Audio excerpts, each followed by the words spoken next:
Certainly disappointing from an offensive perspective. I thought we were generating a lot of offense, specifically in the second period. I thought that we had a number of looks there to get us back in the hockey game, and unfortunately we couldn't bury.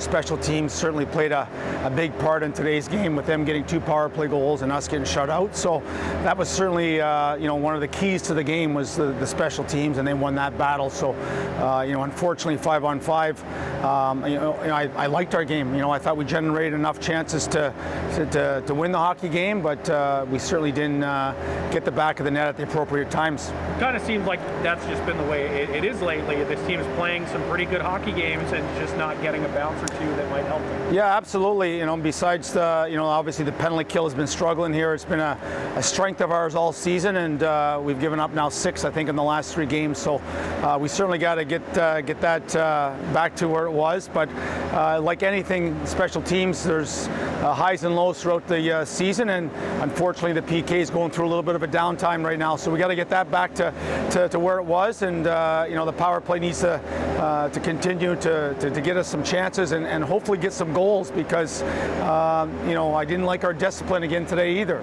I think we took 6 or 7 minors, and that was another of our keys. So even though I liked our 5-on-5 game, thought we generated plenty of offense, when it comes down to it, special teams was a huge factor.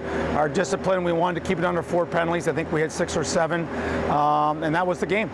How did you feel about Philip Gustafson's performance today? Yeah, I thought Gus was fine. I didn't think they generated a ton of unbelievable looks, but he certainly made a real good save at the end of the second to keep it 2-0. Don't think he had any chance in the third one there after us getting it back in the hockey game on that 2-on-1 and the empty net goal. So I'm sure it was, without talking to him, players always think they can perform better, but I think it was a solid start for Gus that hasn't been in the net for a number of weeks.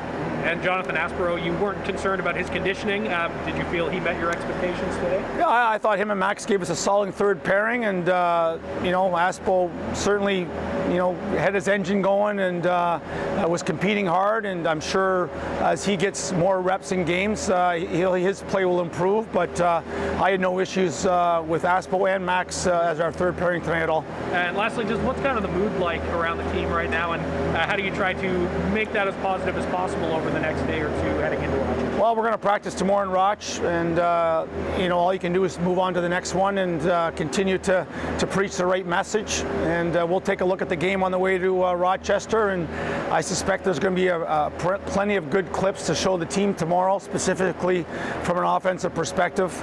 I know through 2 periods, I think they had 1 chance from a D-zone coverage perspective, so that's really good news. So there's always a lot of positives, and we'll work on that for Friday night.